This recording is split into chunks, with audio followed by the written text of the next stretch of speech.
PPP విధానం మీద YSR Congress party తప్పుడు ప్రచారం చేస్తుందని కలెక్టర్ల సమావేశంలో ఆంధ్రప్రదేశ్ ముఖ్యమంత్రి చంద్రబాబు గారు మండిపడ్డారు.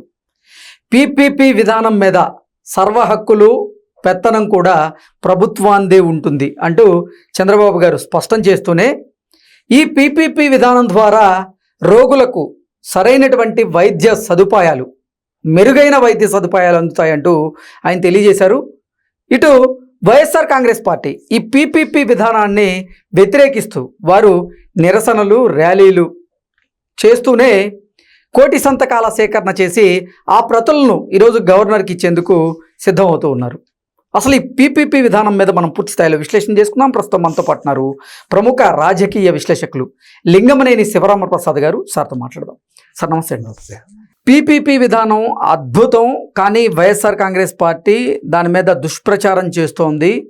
రోగులకు మెరుగైన వైద్య సేవలు అందించేందుకే ఈ పీపీపీ విధానాన్ని మేము అవలంబిస్తున్నామంటూ చంద్రబాబు గారు చెప్తూ ఉంటే, పీపీపీ విధానం వ్యతిరేకిస్తూ వైఎస్ఆర్ కాంగ్రెస్ పార్టీ ర్యాలీలు చేస్తుంది, ధర్నాలు చేస్తుంది, కోటి సంతకాలను సేకరించి ఆ ప్రతులను గవర్నర్కి అందజేస్తూ ఉంది. ఏంటి సార్ అసలు ఈ పీపీపీ విధానంలో ఎవరు చెప్పేది కరెక్ట్? ఈ పీపీపీ విధానం ద్వారా ఎవరికి లాభం అంటే ఏం చెప్తారు? పీపీపీ విధానం అనేది వచ్చిందే నీతి ఆయోగ్ ఏంటంటే భారతదేశంలో మెడికల్ ఫెసిలిటీస్ తక్కువగా ఉన్నాయి, వైద్యులు తక్కువగా ఉన్నారు, దీన్ని డెవలప్ చేయాలి. అలాగే రూరల్ ఏరియాస్లో, గ్రామీణ ప్రాంతాల్లో కూడా వైద్య సౌకర్యాలు మెరుగుపడాలంటే అక్కడ కూడా మెడికల్ కాలేజీలు రావాలి. కాబట్టి ప్రతి జిల్లాకి, భారతదేశంలో ఉన్న ప్రతి జిల్లాకి ఒక గ్రామీణ ప్రాంతంలో, అంటే అక్కడ ప్రభుత్వ ఆసుపత్రులు లేని చోట, ప్రభుత్వ కళాశాల లేని చోట ఒక పబ్లిక్ ప్రైవేట్ పార్ట్నర్షిప్తో ఒక మెడికల్ కాలేజీ నిర్మించి అక్కడ ఉన్న ప్రాంతీయ ఆసుపత్రులు ఉంటాయి కదా, అక్కడ ఉన్న గవర్నమెంట్ హాస్పిటల్స్ని దాన్ని ఈ మెడికల్ కాలేజీ హాస్పిటల్ కింద కన్వర్ట్ చేసి దాన్ని డెవలప్ చేసి పేదలకి అందుబాటులో వైద్యం తీసుకురావటం ఒకటి. రెండోది, ఎక్కువ మంది వైద్యుల్ని మనం భారతదేశంలో తయారు చేసే విధంగా వాళ్ళని ఒక ముందుకు వెళ్ళటం. దీనికోసం పీపీ విధానాన్ని ఆ రోజు నీతి ఆయోగ్ ప్రతిపాదించింది. దానికి కేంద్ర ప్రభుత్వం ఆమోదించి దానికి సరిపడా ఎవరైతే పీపీపీ విధానంలో ఈ మెడికల్ కాలేజీలు కడటానికి సిద్ధపడతారో దానికి ఫండింగ్ కూడా కేంద్ర ప్రభుత్వమే ఇవ్వడానికి ప్రిపేర్ అయింది. వాస్తవం ఇది. అంతేగాని పీపీపీ విధానంలో ప్రైవేట్ వాళ్ళకి ఇచ్చినంతలో ఇది మొత్తం ప్రైవేట్ పరం అయిపోతుంది, అసలు ప్రైవేటైజేషన్ అవుతుంది అనేది అది సరైన పద్ధతి కాదు. రాజకీయ ప్రేరేపితంగా మాట్లాడిన మాటలు తప్ప. ఎందుకంటే దీనికి ఒకటే ఉదాహరణ, వైఎస్ఆర్సీపీ పార్లమెంట్ సభ్యులు మొన్న పార్లమెంటు జరుగుతున్న సమయంలో కేంద్ర ఆర్థిక శాఖ మంత్రి నిర్మలా సీతారామన్ ఆవిడ దగ్గరికి వెళ్ళి దాని మీద ఈ పీపీపీని ప్రైవేట్ పరం చేస్తున్నారు, వ్యతిరేకిస్తున్నారు. అంటే పీపీపీ అంటేనే ప్రైవేట్ పబ్లిక్ పార్ట్నర్షిప్ కదా, మీరు ప్రైవేట్ పరం ఎట్లా అంటారా ఆవిడ ప్రశ్నిస్తే మాట్లాడలేకపోయారు. అవును. అంటే అక్కడ ఇది రాజకీయ ప్రేరేపితం. అంతేగాని ఒకటి, ఇది మంచిదా కాదా? ఇప్పుడు ప్రైవేటు అనగానే అదేమి పాపం కాదు, ప్రభుత్వం అనగానే అన్ని ప్రభుత్వం చేయలేదు. ఇవాళ ప్రపంచంలో పబ్లిక్ ప్రైవేట్ పార్ట్నర్షిప్ చేసిన దేశాలే మెరుగైన ఫలితాలు సాధిస్తున్నాయి తప్ప. ఇప్పుడు మీరు తీసుకోండి, కొరియా తీసుకోండి, south Korea, north Korea. North కొరియాలో అన్ని ప్రభుత్వమే. ఏమైంది? ఒక సైనిక పరంగా తప్ప వాళ్ళు ఏమి డెవలప్మెంట్ లేదు. ఆ దేశంలో మెరుగైన వసతులు లేవు, మెరుగైన సౌకర్యాలు లేవు, వెనకబడిపోయింది. మరి సౌత్ కొరియా ఎలా ఉంది? అంటే ఎక్కడైనా సరే, ఎక్కడే కాదు, యుఎస్ఏలో కాదు, అనేక చోట్ల యూరోప్లో కూడా ఏది ప్రభుత్వం కంట్రోల్ చేస్తుంది విధానాన్ని, కానీ పెట్టుబడి ప్రైవేట్ వాళ్ళు పెట్టి చేస్తారు. దాని మూలన సత్ఫలితాలు వస్తాయి, మెరుగైన. ఎందుకంటే పోటీ ప్రపంచం కదా. ఎవరైతే ఎక్కువగా, ఇప్పుడు మెడికల్ కాలేజీలే కాదు, మనం ఇంజనీరింగ్ కాలేజీ చూస్తున్నాం. ఇంజనీరింగ్ కాలేజీలో మెరుగైన వసతులు ఉన్న ఇంజనీరింగ్ కాలేజీకే విద్యార్థులు ప్రిఫర్ చేస్తారు. అవును. మెరుగైన వసతులు లేకపోతే దానికి ఇది గ్రేడింగ్ తగ్గిపోతుంది. అది అంటే ఆటోమేటిక్గా ఏంటంటే వాళ్ళు ఎవరికి వాళ్ళు ఆ కాలేజీలు కూడా వాళ్ళ సౌకర్యాలను మెరుగుపరుచుకోవడానికి చూస్తారు. అంటే ఈ పీపీపీ విధానం ద్వారా ప్రభుత్వ వైద్య కళాశాలల్లో సాధారణమైనటువంటి సీట్లు తగ్గుతాయి, మేనేజ్మెంట్కి సంబంధించినటువంటి సీట్లు పెరుగుతాయి అంటూ వైసీపీ వాళ్ళు విమర్శలు చేస్తారు. అసలు అది పూర్తిగా తప్పు.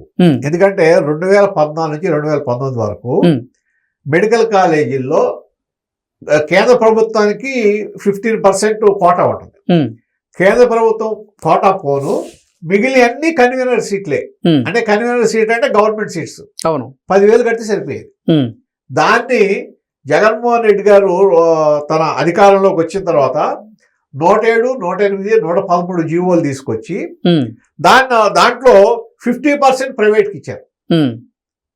ఆ కోటా డివైడ్ అంటే 50% కన్వీనర్ కి. అంటే అసలు ప్రైవేటీకరణ చేసిందే వైఎస్ఆర్ కాంగ్రెస్ పార్టీ అంటారు. అంతే కదా. ఒక విధంగా చెప్పాలంటే అసలు ప్రైవేటు అనే దానికి, ప్రైవేటు వాళ్ళకి ఆ 50% సీట్లు ఇచ్చుకోవడానికి అవకాశం కల్పించిందే జగన్మోహన్ రెడ్డి గారు కదా. ఓకే. అట్లాగే ఇప్పుడు సెల్ఫ్ ఫైనాన్స్ కేటగిరీ అని చెప్పి దానికి 12 లక్షలు ఇది సీటుకి పెట్టారు. అట్లాగే ఎన్ఆర్ఐ కోటాకి 20 లక్షలు పెట్టారు. అంటే అప్పుడే ప్రైవేటైజ్ అయిపోయింది కదా ఆల్మోస్ట్.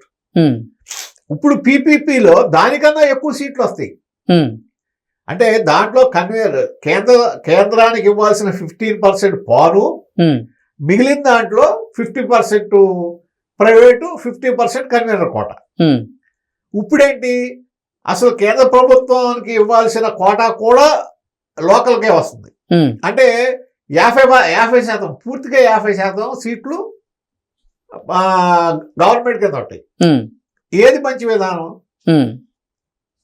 అంటే ఆ రోజునే జరిగింది అది. ఏది జగన్మోహన్ రెడ్డి గారు ఉన్నప్పుడే మీకు ఫీజులు పెరగటం జరిగింది. ఆ ప్రైవేటు వాళ్ళకి 50% సీట్లు, అంటే ప్రైవేట్ మెడికల్ కాలేజీలు ఉన్నాయి కదా, 50% సీట్లు వాళ్ళకి డివైడ్ అయినాయి. ఇవన్నీ జరిగినాయి. మరి ఇవాళ అది పాపం అంటే ఎట్ట కుదురుతుంది? అది ఆ రోజు జరిగిందే అది కదా. మరి నిజంగా పీపీపీ విధానం ద్వారా మెరుగైనటువంటి వైద్య సేవలు అందుతాయి అని చంద్రబాబు గారు చెప్తూ ఉన్నారు. వీరేమో అసలు సామాన్యులకి వైద్య సేవలు దూరం అవుతాయంటూ వైకాపా వాళ్ళు చెప్తున్నారు. అట్లా కాదు. ఇప్పుడు మెయిన్ ఏంటంటే ప్రభుత్వానికి ఏమి సేవ్ ఉండదు దాంట్లో. పూర్తిగా ప్రైవేట్ వాళ్ళు సీట్లు అమ్మేసుకుంటారు. అట్లాగే హాస్పిటల్లో వైద్య సేవలు అందవు, అంత కాస్ట్లీ అయిపోతుందని కదా మన ఉద్దేశం. కాకపోతే ఇప్పుడు గవర్నమెంట్ క్లారిటీ ఇచ్చింది. దాంట్లో ఏమవుతుందంటే ప్రభుత్వ కళాశాల, వైద్య కళాశాల అని బోర్డు ఉండాల్సిందే, ప్రభుత్వ ఆసుపత్రి అని బోర్డు ఉండాల్సిందే అనేది క్లారిటీ వచ్చింది కదా. అంటే government hospital, government medical college run by private. అంటే దాని మీద సర్వ హక్కులు, పెత్తనం కూడా ప్రభుత్వాందే ఉంటుందంటూ చంద్రబాబు గారు క్లారిటీ ఇచ్చారు. డెఫినెట్ గా ప్రభుత్వాందే ఉంటుంది. ఎందుకంటే మేనేజ్ చేసే విధానంలో వాళ్ళు ఇష్టం వచ్చినట్టు మేనేజ్ చేసుకోవచ్చు, దాన్ని రన్ చేసుకోవచ్చు తప్ప మొత్తం వాళ్ళు ఇష్టం వచ్చినట్టు చేయడానికి లేదు, వాళ్ళు ఇష్టం వచ్చినట్టు సీట్లు ఇచ్చుకోవడానికి లేదు, ఫీజులు పెంచడానికి కూడా లేదంటారా? లేదు కదా. ఫీజు కూడా గవర్నమెంట్ కంట్రోల్లో ఉంటుంది. వాళ్ళకు వచ్చే సీట్లు వాళ్ళు ఇచ్చుకుంటారు, గవర్నమెంట్ సీట్లు గవర్నమెంట్ అలాట్ చేసుకుంటుంది.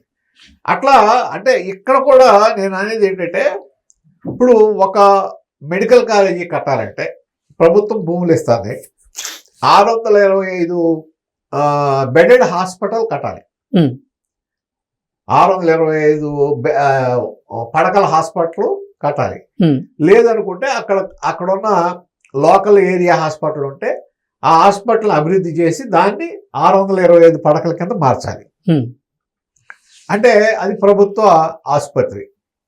అట్లాగే మీకు 150 ఎంబీబీఎస్ సీట్లు, అండర్ గ్రాడ్యుయేట్ సీట్లు, అట్లాగే 24 పీజీ సీట్లు దీనికి ఏర్పాటు చేయాలి అక్కడ.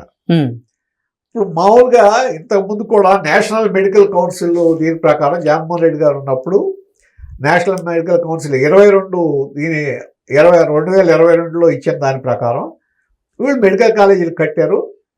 33% పూర్తయినా కానీ కొన్నిటికి అనుమతి ఇచ్చారు. కానీ ఆ తర్వాత సంవత్సరం ఇచ్చిన జీవో ప్రకారం వాళ్ళు పూర్తి అవ్వకపోతే, అంటే 100% పూర్తి అవ్వకపోతే సీట్లు ఇవ్వడానికి లేదు. దాని కింద మన కోటాలో సీట్లు అయిపోయినాయి. కన్వీనర్ కోటాలో అసలు కన్వీనర్ కోటా ఈ కోటా అని కాదు, అసలు మెడికల్ కాలేజీ సీట్లే మనకు అవైలబిలిటీ లేకుండా పోయింది.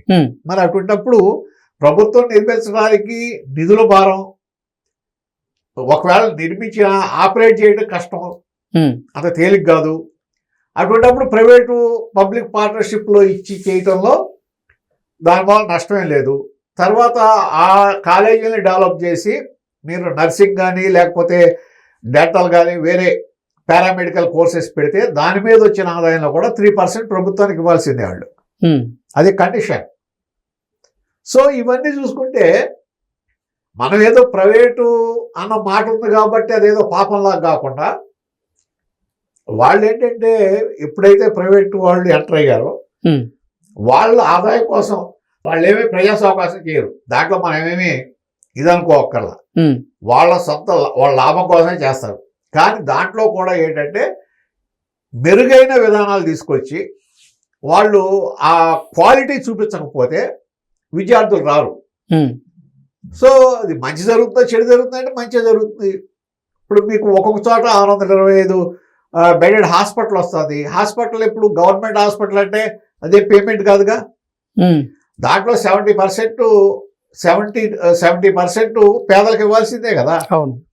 రెండోది, ఇవాళ యూనివర్సల్ హెల్త్ ఇన్సూరెన్స్ అమలు చేస్తుంది గవర్నమెంట్, అమలు చేయబోతుంది. తర్వాత ఈ ఎన్టీఆర్ ఆరోగ్య రక్ష ఉంది, దీని ప్రకారం కూడా వైట్ కార్డ్ హోల్డర్స్ అందరికీ ఆ గవర్నమెంట్ హాస్పిటల్లో చేయొచ్చు.